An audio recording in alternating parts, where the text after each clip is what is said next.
ஓம் சாந்தி. பிப்ரவரி 8, 2026.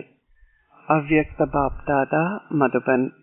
Murali original தேதி December 31, 2008. இந்த புது வருடத்தில் எதிர்மறையான எதையும் சாதகமாக மாற்றுவதற்கு மாற்றத்தின் சக்தி என்னும் ஆசீர்வாதத்தை பயன்படுத்துங்கள்.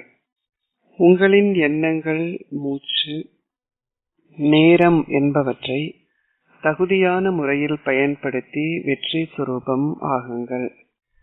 இன்று புதிய வாழ்க்கையை வழங்கும் தந்தை புதிய வாழ்க்கையை ஏற்றுக்கொண்டுள்ள எங்குமுள்ள தனது குழந்தைகளை காண்பதில் மகிழ்ச்சி அடைகின்றார். இந்த புதிய வாழ்க்கை புதிய யுகத்தை உருவாக்குவதற்கே ஆகும். மக்கள் புது வருடத்தை கொண்டாடுகிறார்கள். ஆனால் புதிய வாழ்க்கையை கொண்டுள்ள குழந்தைகளான நீங்கள் அனைவரும் ஆத்மாக்கள் அனைவருக்கும் வாழ்த்துக்களை தெரிவிக்கின்றீர்கள். அவற்றுடன் வரவுள்ள புதிய யுகத்திற்காகவும் நீங்கள் நல்ல செய்திகளை வழங்குகின்றீர்கள். தந்தை ஏற்கனவே குழந்தைகளான உங்கள் அனைவருக்கும் இந்த பொன்னான உலகு என்னும் பரிசை ஓர் ஆஸ்தியாக வழங்கியுள்ளார். அந்த பொன்னுலகில் ஏற்கனவே பல பொன்னான பரிசுகள் உள்ளன. அந்த பொன்னுலகம் என்ற பரிசு உங்களின் பிறப்பு உரிமை என்ற போதை உங்கள் அனைவருக்கும் உள்ளதல்லவா? இன்றைய உலகில் யாராவது ஒருவர் மற்றொருவருக்கு அனைத்திலும் மிகப்பெரிய பரிசை வழங்கினாலும் அனைத்திலும் மிக பெரியது என எதை அவரால் கொடுக்க முடியும்? ஒரு கிரீடம் அல்லது ஒரு சிம்மாசனம். எவ்வாறாயினும் உங்களிடமுள்ள பொன்னுலகம் என்ற பரிசுடன் ஒப்பிடும் பொழுது அது எம்மத்திரம்? அது எவ்விதத்திலும் பெரியதா? உங்களின் தந்தை உங்களுக்கு அனைத்திலும் அதி உயர்ந்த பரிசான புதிய யுகத்தை வழங்கியுள்ளார் என்ற சந்தோஷம் உங்களின் இதயங்களில் உள்ளது. அது நிச்சயிக்கப்பட்டது என்ற நம்பிக்கை உங்களுக்கு இருக்கிறது. எவராலும் இந்த விதியை தடுக்க முடியாது. உங்களின் விழிப்புணர்வில் இந்த அசைக்க முடியாத நம்பிக்கை சதா இருக்கிறது. உங்களிடம் அது அனைத்து நேரத்திலும் இருக்கிறதா அல்லது சில நேரங்களில் அது சிறிது குறைந்து விடுகின்றதா? இது உங்களின் பிறப்புரிமை. எனவே உங்களின் பிறப்புரிமையை ஒருபொழுதும் பறித்துவிட முடியாது.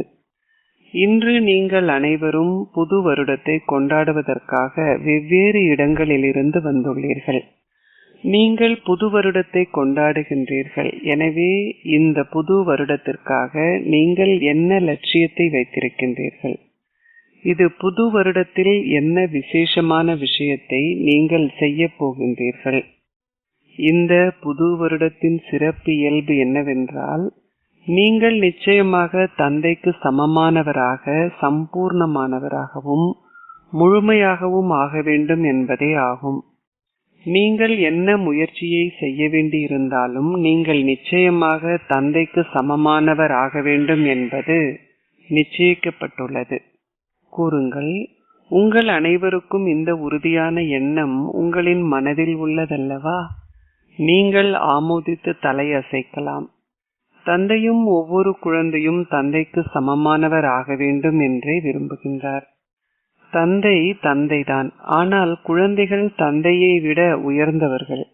எனவே தந்தைக்கு சமமானவர் ஆகின்ற லட்சியத்தை நிறைவேற்றுவதற்கு நீங்கள் தந்தையை பின்பற்ற வேண்டும். இதை பற்றி சிந்தித்து பாருங்கள். தந்தை பிரம்மா எப்படி முழுமையடைந்தார்? அவரின் சிறப்பு இயல்பு என்ன? அவர் முழுமை அடைவதற்கு விசேஷமான அடிப்படை என்னவாக இருந்தது? தந்தை பிரம்மா தனது ஒவ்வொரு கணத்தையும் தகுதி வாய்ந்த முறையில் பயன்படுத்தினார். அவர் ஒவ்வொரு மூச்சையும் ஒவ்வொரு வினாடியையும் தகுதி வாய்ந்த முறையில் பயன்படுத்தினார். எனவே தந்தைக்கு சமமானவர் ஆகுவதற்கு இந்த வருடம் என்ன லட்சியத்தை நீங்கள் வைத்திருப்பீர்கள்? நீங்கள் அனைத்தையும் தகுதி வாய்ந்த முறையில் பயன்படுத்த வேண்டும். அத்துடன் நிச்சயமாக வெற்றி சுரூபம் ஆக வேண்டும். வெற்றி உங்களின் கழுத்து மாலை. வெற்றி உங்களின் தந்தையின் ஆஸ்தி. எனவே இந்த லட்சியத்துடன் சோதித்து பாருங்கள். ஒவ்வொரு நாளும் நீங்கள் உங்களை சோதித்து பார்க்க வேண்டும். நான் வெற்றி சுரூபமாகி எனது நேரம், மூச்சு, பொக்கிஷங்கள், சக்திகள் மற்றும் நற்குணங்களை தகுதி வாய்ந்த முறையில் பயன்படுத்துகின்றேனா? தற்சமயத்தின் வெற்றிக்கு ஏற்ப நான் எதிர்காலத்திற்காகவும் சேமிக்கின்றேன். இப்பொழுது நான் எவற்றை தகுதி வாய்ந்த முறையில் பயன்படுத்துகின்றேனோ எதிர்கால 21 பிறவிகளுக்காக சேமிப்பேன். நீங்கள் உங்களின் நேரத்தை தகுதி வாய்ந்த முறையில் பயன்படுத்தினால் எதிர்காலத்திலும் உங்களிடம் முழுமையான காலப்பகுதிக்கும் ராஜ்ய பாக்கியத்தின் பேறு இருக்கும் என்பது உங்களுக்கு தெரியும். உங்களுக்கு முன்னரும் இது கூறப்பட்டுள்ளது. நீங்கள் தகுதி வாய்ந்த முறையில் உங்களின் மூச்சை பயன்படுத்தினால் நீங்கள் 21 பிறவிகளுக்கு ஆரோக்கியமாக இருப்பீர்கள். உங்களின் ஆரோக்கியத்தில் எவ்விதமான குறைவும் இருக்க முடியாது. அத்துடன் கூடவே நீங்கள் சேமிக்கும் பொக்கிஷங்கள், இவற்றில் மகத்தான பொக்கிஷம் இந்த ஞானமே. ஞானம் என்றால் புரிந்துணர்வு என்று அர்த்தம். இந்த ஞானமென்ற பொக்கிஷத்தை பயனுள்ள முறையில் பயன்படுத்துவதன் மூலம் எவ்வித ஆலோசகரிடமிருந்தும் உங்களுக்கு அறிவுரை பெற வேண்டிய தேவை இல்லாமல் நீங்கள் எதிர்காலத்தில் மிகவும் விவேகி ஆகுவீர்கள். நீங்கள் அசைக்க முடியாத, உடைக்க முடியாத ராஜ்யத்தை ஆட்சி செய்வீர்கள். உங்களின் ராஜ்யத்தில் எவ்வித தடைகளும் இருக்காது. அது தடைகளில் இருந்தும் விடுபட்டிருக்கும். அசைக்க முடியாததாக, துண்டிக்கப்படாததாக இருக்கும். இந்த ஞான பொக்கிஷத்தை சேமிப்பதே அதன் பலனாகும். நீங்கள் ஒரு பிறவியில் அதை தகுதி வாய்ந்த முறையில் பயன்படுத்துகின்றீர்கள். நீங்கள் பல பிறவிகளுக்கு வெற்றி பழத்தை உண்பீர்கள். அதேபோல் நீங்கள் பெற்றுள்ள சக்திகளை உங்களுக்காகவும் மற்றவர்களுக்காகவும் பயன்படுத்துவதன் மூலம் நீங்கள் எதிர்கால ராஜ்யத்தில் சகல சக்திகளையும் கொண்டிருப்பீர்கள். எந்த ஒரு சக்தியும் குறைந்ததாக இருக்காது. எந்த ஒரு சக்தியும் குறைவாக இருக்காது. அதேபோல் நீங்கள் நற்குணங்களை தானம் செய்தால் உங்களின் இறுதியான 84வது பிறப்பின் உருவங்கள் இறுதி கணம் வரை அவர்கள் என்ன புகழை பாடுகிறார்கள். நீங்கள் சகல தெய்வீக குணங்களாலும் நிரம்பியவர்கள். எனவே ஒவ்வொரு பேற்றையும் தகுதி வாய்ந்த முறையில் பயன்படுத்துவதன் மூலம் நீங்கள் பல பிறவிகளுக்கு அவற்றுக்கான உரிமையை பெற்றுக் கொள்கிறீர்கள். எனவே இந்த வருடம் நீங்கள் என்ன செய்ய போகின்றீர்கள்? ஒரு மூச்சேனும் அல்லது ஒரு வினாடியேனும் வீணாகி போகக்கூடாது என்ற லட்சியத்தை நீங்கள் வைத்திருக்க வேண்டும். நீங்கள் சேமிக்க வேண்டும். சேமிப்பதற்கான காலம் மிக குறுகிய பிறப்பே ஆகும். ஆனால் பலனை பெறுவதற்கான காலப்பகுதி 21 பிறவிகளாகும். எனவே இந்த வருடம் தந்தைக்கு சமமானவர் ஆகின்ற லட்சியம் உங்களுக்கு இருக்கின்றதா? நீங்கள் நிச்சயமாக தந்தைக்கு சமமானவர் ஆக வேண்டும் என்ற லட்சியம் உங்கள் அனைவருக்கும் உள்ளதா? நீங்கள் அப்படி ஆகுவீர்கள் என்பதல்ல, ஆனால் நீங்கள் நிச்சயமாக அப்படி ஆக வேண்டும். கீழ்கோடிடுங்கள், நான் அப்படி ஆக வேண்டும். அச்சா, குழந்தைகளான நீங்களும் அப்படி ஆகுவீர்களா? சிறுவர்களும் அப்படி ஆகுவார்களா? சிறுவர்கள் அணிந்திருக்கும் கிரீடங்கள் நன்றாக உள்ளன. சிறுவர்கள் அனைவரும் கிரீடங்களை அணிந்திருந்தார்கள். அவை மிகவும் நன்றாக உள்ளது. எனவே நீங்கள் இந்த வருடத்திற்கான லட்சியத்தை பேணி உள்ளீர்கள். அத்துடன் கூடவே தந்தையை பின்பற்றுவதற்கான மந்திரம் அனைத்தையும் தகுதி வாய்ந்த முறையில் பயன்படுத்தி வெற்றி சுரூபம் ஆகுவதாகும். இதற்காக கடினமாக உழைக்கும் சிரமத்தை குழந்தைகளான உங்களுக்கு பாப்தாதா கொடுக்கவில்லை. அவர் உங்களுக்கு மிகவும் இலகுவான வழிமுறையையே காட்டுகின்றார். அந்த இலகுவான வழிமுறை என்ன? உங்களுக்குள் என்ன எண்ணம் ஏற்பட்டாலும் அனைத்திற்கும் முதலில் சோதித்து பாருங்கள், இது தந்தையின் எண்ணமாக இருந்ததா? நீங்கள் எதையாவது கூறும் பொழுது அதை சோதித்து பாருங்கள். நீங்கள் தந்தைக்கு சமமானவர் ஆக வேண்டும் என்று விரும்புகின்றீர்கள் தானே? எனவே அனைத்திற்கும் முதலில் உங்களின் எண்ணங்கள், வார்த்தைகள், செயல்கள், உறவு முறைகள் மற்றும் தொடர்புகளை பற்றி சிந்தித்து பாருங்கள். அவை தந்தையுடையதை ஒத்ததாக உள்ளனவா என சோதித்து பாருங்கள். அவற்றின் சுரூபமாகுங்கள். பிரம்மா பாபாவை பின்பற்றுங்கள். நினைவு கூறப்படுகிறது, தந்தையை பின்பற்றுங்கள். சில குழந்தைகள் மிக நல்ல விளையாட்டுகளை விளையாடுகிறார்கள். அவர்கள் என்ன விளையாட்டுகளை விளையாடுகிறார்கள் என்று உங்களுக்கு தெரியுமா? அவர்கள் தந்தையை பின்பற்றுவதில்லை. ஆனால் அவர்கள் என்ன கூறுகிறார்கள்? அது நடக்க வேண்டும் என்று நான் விரும்பவில்லை, ஆனால் அது நடந்துவிட்டது. எதை பற்றியும் முதலில் சிந்திக்க மட்டும் செய்யாமல் அதன் ரூபமாகுங்கள். நீங்கள் அந்த ரூபம் ஆகும் பொழுது நான் அதை பற்றி சிந்திக்கவில்லை, ஆனால் அது நடந்துவிட்டது என்று கூற மாட்டீர்கள். செய்பவர்கள், சிந்திப்பவர்கள், மேன்மையான ஆத்மாக்களான அதிபதிகளான நீங்களே ஆவீர்கள். அது நடந்துவிட்டது என கூறுவது என்றால் உங்களின் பௌதீக அங்கங்களின் மீது உங்களுக்கு கட்டுப்பாடு இல்லை என்பதே அதன் அர்த்தமாகும். எனவே இந்த வருடம் இந்த ஸ்லோகனை நினைவு செய்யுங்கள். நான் செய்யும் அனைத்தும் தந்தை செய்வதை ஒத்ததாக இருக்க வேண்டும். நான் நிச்சயமாக தந்தைக்கு சமமானவர் ஆக வேண்டும். அது சிரமம் இல்லை அல்லவா? தந்தை எதை செய்தாரோ அதை நீங்கள் அனைவரும் செய்ய வேண்டும். பிரதி செய்வது இலகுவானது தானே? சிந்திக்க வேண்டிய அவசியமே இல்லை. எப்படி தந்தை பிரம்மா ஒரு தேவதையாகி அவர் நிச்சயமாக ஒரு தேவதையிலிருந்து தெய்வம் ஆகுவார் என்ற உத்தரவாதம் இருந்ததோ, அதேபோல் நீங்களும் நிச்சயமாக தேவதைகளில் இருந்து தெய்வங்கள் ஆகுவீர்கள் என்ற உத்தரவாதம் உங்கள் அனைவருக்கும் உள்ளது. தொடர்ந்தும் முன்னேறும் பொழுது தாம் அதிக அளவு எதிர்ப்பிற்கு முகம் கொடுக்க வேண்டி இருப்பதாகவும், அந்த எதிர்ப்பினால் அவர்கள் தாம் அதிக அளவு எதிர்ப்பிற்கு முகம் கொடுக்க வேண்டி இருப்பதாகவும், அந்த எதிர்ப்பினால் அவர்கள் தமது நிலையிலிருந்து கீழே வருவதாகவும் சில குழந்தைகள் கூறுகிறார்கள். எவ்வாறாயினும் நீங்கள் தந்தைக்கு சமமாக வேண்டும் என்பதை நினைவில் வைத்திருங்கள். ஸ்தாபனையின் ஆரம்பத்தில் தந்தை பிரம்மா எத்தனை எதிர்ப்புகளை தனது நிலையாக மாற்றினார்? அனைத்தும் புதிதாக ஒரு சவாலாகவே இருந்தது. இப்பொழுது உலகம் அதிகளவில் மாறிவிட்டது. ஆனால் தந்தை பிரம்மா சுய மரியாதை என்ற ஆசனத்தில் மட்டும் அமர்ந்திருந்து தனது நிலையுடன் அனைத்து எதிர்ப்புகளையும் முகம் கொடுத்தார். எங்கு நிலை இருக்கிறதோ அங்கே எதிர்ப்பால் எதுவும் செய்ய முடியாது. முன்னர் மக்கள் என்ன கூறினார்கள்?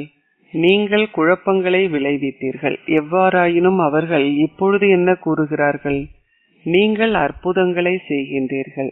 அதிக அளவு வேறுபாடு காணப்படுகிறது. அதற்கான காரணம் என்ன? தந்தை பிரம்மா தானே சுய மரியாதை என்ற தனது ஆசனத்தாலும் திட சங்கற்பமான நம்பிக்கை என்ற ஆயுதத்தாலும் எதிர்ப்புகள் அனைத்தையும் முடித்தார். எனவே நீங்கள் இந்த வருடம் என்ன செய்வீர்கள்? நீங்கள் சமமானவர்கள் ஆக வேண்டும் அல்லவா? எனவே நீங்கள் சதா எதிர்ப்பிற்கு முகம் கொடுக்க வேண்டி இருந்தால் சுய மரியாதை என்ற ஆசனத்தில் அமர்ந்திருங்கள். அப்பொழுது எதிர்ப்புகள் அனைத்தும் நிலையாக மாறிவிடும். உங்களுக்கு இந்த தைரியம் இருக்கிறதா? நிச்சயமாக பிரம்மா பாபாவுக்கு சமமாகுவதற்கு நீங்கள் உங்களின் கைகளை உயர்த்தினீர்கள். ஆனால் உங்களுக்கு அந்த அளவு தைரியம் இருக்கிறதா? முதலில் சுய மாற்றம் இருக்கும். பின்னர் உங்களுடன் உறவு முறையில் அல்லது தொடர்பில் உள்ள ஆத்மாக்கள் பலர், அதன் பின்னர் உலகிலுள்ள ஆத்மாக்கள். நீங்கள் அவர்கள் அனைவரையும் உங்களின் மனதில் உள்ள நல்லாசிகளாலும் தூய உணர்வுகளாலும் அத்துடன் உங்களின் திட சங்கற்பமான எண்ணங்களாலும் மாற்ற வேண்டும். எனவே இந்த வருடம் பாப்தாதா உங்களுக்கு ஒரு குறிப்பிட்ட சக்தியை ஆசீர்வாதமாக வழங்குகின்றார். உங்களின் இதயபூர்வமாக நீங்கள் எனது பாபா என கூறும் பொழுது ஒரு சக்தி பிரசன்னமாகிவிடும். வெறுமனே எனது பாபா என நீங்கள் கூறக்கூடாது. ஆனால் அதை உங்களின் இதயபூர்வமாக கூறும் பொழுது எனது பாபா என்ற உரிமை உங்களுக்குள் இருக்கும். அப்பொழுது அந்த சக்தி உங்களின் முன்னால் வந்து நிற்கும். அது என்ன சக்தி? மாற்றத்திற்கான சக்தி. மாற்றத்திற்கான சக்தியால் குறிப்பாக எதிர்மறையான எதையும் சாதகமானதாக மாற்றுங்கள். எதிர்மறையான எண்ணங்களையும் எதிர்மறையான நடத்தையையும் பார்க்கும் பொழுது அவற்றை சாதகமானதாக மாற்றுங்கள். சாதகமானதை பாருங்கள், சாதகமானதை பேசுங்கள், சாதகமான அனைத்தையும் செய்யுங்கள். உங்களின் நல்லாசிகளையும் தூய உணர்வுகளையும் பயன்படுத்துங்கள். அப்பொழுது அது இலகுவானதாகிவிடும். ஏனென்றால் இந்த தடை வந்தாலும் உங்களின் மாற்றத்திற்கான சக்தி இலகுவாக உங்களுக்கு வெற்றியை ஏற்படுத்தும். எனவே இந்த வருடத்திற்கான விசேஷமான ஆசீர்வாதத்தை நீங்கள் புரிந்து கொண்டீர்களா? திட சங்கற்பமான எண்ணங்களுடன் மாற்றத்திற்கான சக்தியை பயன்படுத்துங்கள். உங்களால் மாற்றத்தை ஏற்படுத்த முடியும் அல்லவா? அது உங்களின் சவால். நீங்கள் அதை நினைவு செய்கின்றீர்கள் தானே? நீங்கள் ஒவ்வொருவரும் உலகை மாற்றுபவர்கள் அல்லவா? உங்களின் பட்டம் உலகை மாற்றுபவராக இருக்கும் பொழுது உங்களை மாற்றுவது கஷ்டமா? ஏதாவது கஷ்டம் உங்களின் இதயத்தில் தோன்றினாலும் உண்மையில் எதுவும் சிரமமில்லை. ஆனால் நீங்கள் அதை கடினமானதாக ஆக்கிக் கொள்கிறீர்கள். மாஸ்டர் சர்வசக்திவானின் முன்னால் எதுதான் கஷ்டமாக இருக்க முடியும்? எவ்வாறாயினும் அதை கஷ்டமானது ஆக்குவதற்கு நீங்கள் ஒரு தவற்றை செய்கின்றீர்கள். உதாரணமாக, இங்கே சற்றென்று இருள் சூழ்ந்தால் தவறுதலாக ஒருவர் அந்த இருளை துரத்த முயற்சி செய்தால் அந்த இருட்டு அகன்று விடுமா? நீங்கள் செய்ய வேண்டிய சரியான வழிமுறை ஒளியை கொண்டு வருவதே ஆகும். அப்பொழுது இருள் ஒரு வினாடியில் அகன்றுவிடும். அதேபோல் ஏதாவது நடக்கும் பொழுது நீங்கள் ஏன், என்ன, எப்பொழுது, எப்படி போன்ற கேள்விகளின் வரிசைக்குள் செல்கின்ற தவற்றை செய்கின்றீர்கள். நீங்கள் சிறியதோர் விஷயத்தை பெரியதாக ஆக்குகின்றீர்கள். அப்பொழுது அது பெரியது கடினமாக இருக்கும். நீங்கள் அதை சிறியதாக ஆக்கினால் அதை இலகுவாக ஆகிவிடும். குறிப்பிட்ட எந்த ஒரு சக்தியும் பயன்படுத்துவதற்கான இலகுவான வழிமுறையை தந்தை உங்களுக்கு காட்டியுள்ளார். மாஸ்டர் சர்வசக்திவான் என்ற விழிப்புணர்வு ஆசனத்தில் அமர்ந்து கொள்ளுங்கள். நீங்கள் அந்த ஆசனத்தில் அமர்ந்திருந்தால் குழப்பமடைய மாட்டீர்கள். அந்த ஆசனம் இல்லாமல் நீங்கள் குழப்பமடைவீர்கள். ஆனால் உங்களிடம் உங்களின் ஆசனம் இருக்கும் என்றால் நீங்கள் குழப்பமடைய மாட்டீர்கள். 63 பிறவிகளுக்கான உங்களின் சமஸ்காரங்களும் வெளிப்பட முடியாது. 63 பிறவிகளுக்கான உங்களின் சமஸ்காரங்கள் என்னவாக இருந்தன? ஒரு நிமிடம் நீங்கள் நிலையாக இருப்பீர்கள், அடுத்த நிமிடம் குழப்பமடைந்து விடுவீர்கள். அதனால் சதா உங்களின் சுய மரியாதை என்ற ஆசனத்தில் நிலையாக அமர்ந்திருங்கள். எனவே இந்த வருடம் நீங்கள் என்ன செய்வீர்கள்? நீங்கள் அனைவருக்கும் புது வருடத்திற்கான பரிசை கொடுப்பீர்கள் அல்லவா? ஆகவே நீங்கள் அவர்களுக்கு என்ன பரிசு கொடுப்பீர்கள்? நீங்கள் வாழ்த்துக்களை தெரிவிப்பீர்கள். அத்துடன் நீங்கள் என்ன பரிசை கொடுப்பீர்கள்? உங்களிடம் பல பரிசுகள் உள்ளன. உங்களால் நீங்கள் விரும்பிய அளவை கொடுக்க முடியும். பௌதிகமான பரிசுகள் தற்காலிகமான காலப்பகுதிக்கு மட்டுமே நிலைத்திருக்கும். ஆனால் அனாதியான தந்தைக்கு சமமாக ஆகிக் கொண்டிருக்கும் நீங்கள் அழியாத பரிசை வழங்க வேண்டும்.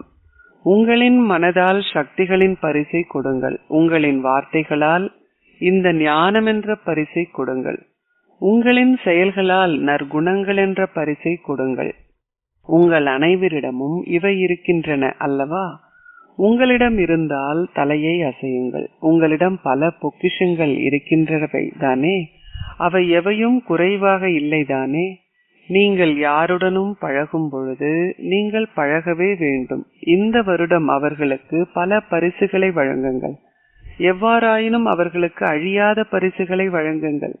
நீங்கள் அவர்களுக்கு உங்களின் மனம், வார்த்தைகள் அல்லது செயல்கள் என்ற எதனாலும் பரிசுகளை வழங்கினாலும் பரவாயில்லை. எவருமே வெறும் கையுடன் போக அனுமதிக்க கூடாது என்று உங்களுக்கு கூறப்பட்டுள்ளது.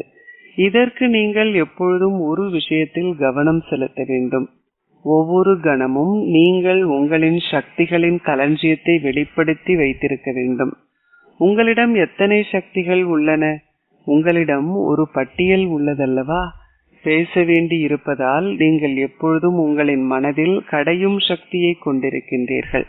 இந்த ஞானத்தை கடையும் சக்தியை நீங்கள் உங்களின் விழிப்புணர்வில் வைத்திருக்க வேண்டும். உங்களின் நடத்தையிலும், உங்களின் முகத்திலும், உங்களின் செயல்களிலும் நீங்கள் நற்குணங்களின் சொரூபமாக வேண்டும். நீங்கள் எப்பொழுதும் உங்களை நற்குணங்களின் சொரூபமாக, இந்த ஞானத்தின் சொரூபமாக, சக்திகளின் சுரூபமாக வெளிப்பட்ட நிலையில் வைத்திருக்க வேண்டும். உங்களிடம் எப்படியும் சக்திகள் உள்ளன, இந்த ஞானம் எப்படியும் உள்ளது என்று நினைக்காதீர்கள்.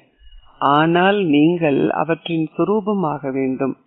நீங்கள் அனைவரையும் உங்களின் இறை குடும்பத்தின் உறுப்பினர்கள் என்ற பார்வையுடனும் மனோபாவத்துடனுமே பார்க்க வேண்டும். நீங்கள் இந்த வருடம் சமமானவர் ஆக வேண்டும் என்பதனால், நீங்கள் அதற்காக உங்களின் கைகளையும் உயர்த்தி இருப்பதனால், அனைவரின் கைகளும் பாப்தாதாவின் சூட்சும வதனத்தில் புலப்படும். இதை போன்ற சிறிய தொலைக்காட்சி அங்கே கிடையாது. அங்கே மிக பெரியது ஒன்று உள்ளது.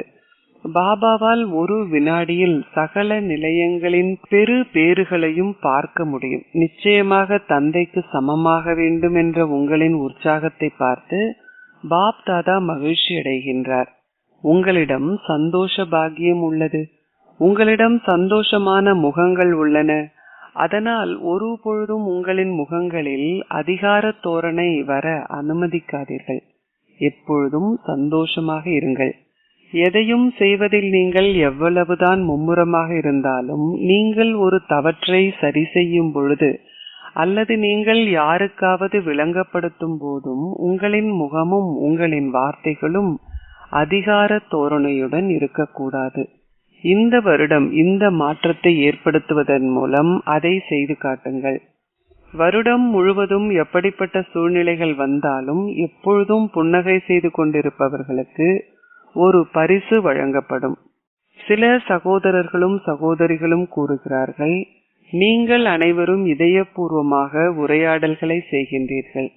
நீங்கள் அதிகார தோரணையுடன் விளக்காது விட்டால் அவர்கள் புரிந்து கொள்வதில்லை அல்லது அவர்கள் மாறுவதில்லை.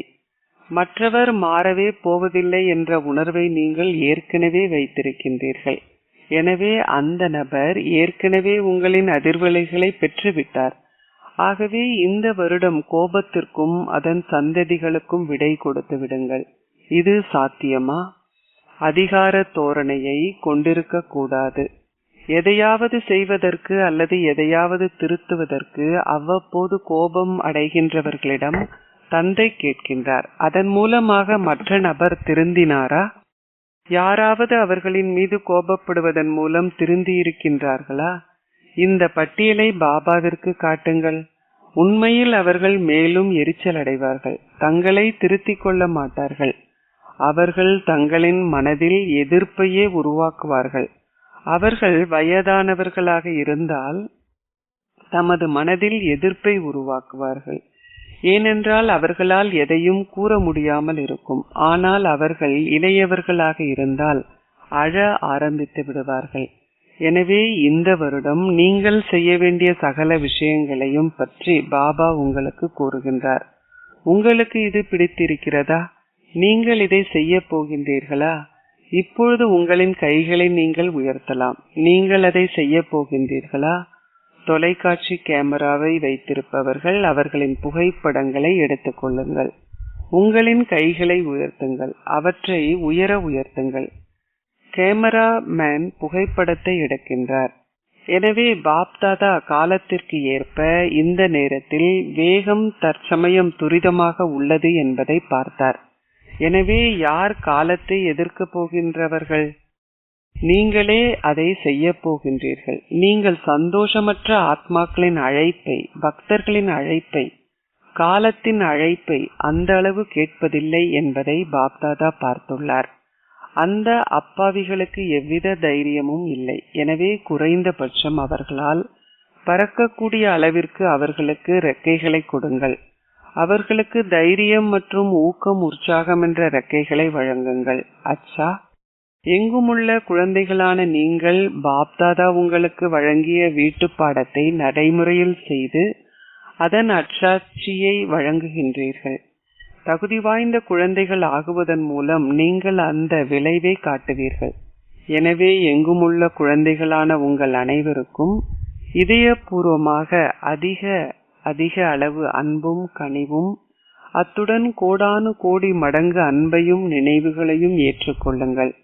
இத்தகைய தகுதி வாய்ந்த மேன்மையான குழந்தைகளுக்கு பாப்தாதாவின் நமஸ்தே. ஒவ்வொரு நாளையும் சுய முன்னேற்றத்திற்கும் உலக மாற்றத்திற்குமான நாளாக கொண்டாடுங்கள். இந்த வருடத்தின் ஒவ்வொரு நாளும் மாற்றத்திற்கான புதிய நாளாகும். ஒவ்வொரு நாளும் புதிய சேவைக்கு உரியது. ஒவ்வொரு நாளும் புதிய ஊக்கம் உற்சாகத்திற்கு உரியது. ஒரு நாள் கூட கவலை அல்லது மற்ற எண்ணங்களுக்கான நாளாக இருக்காது.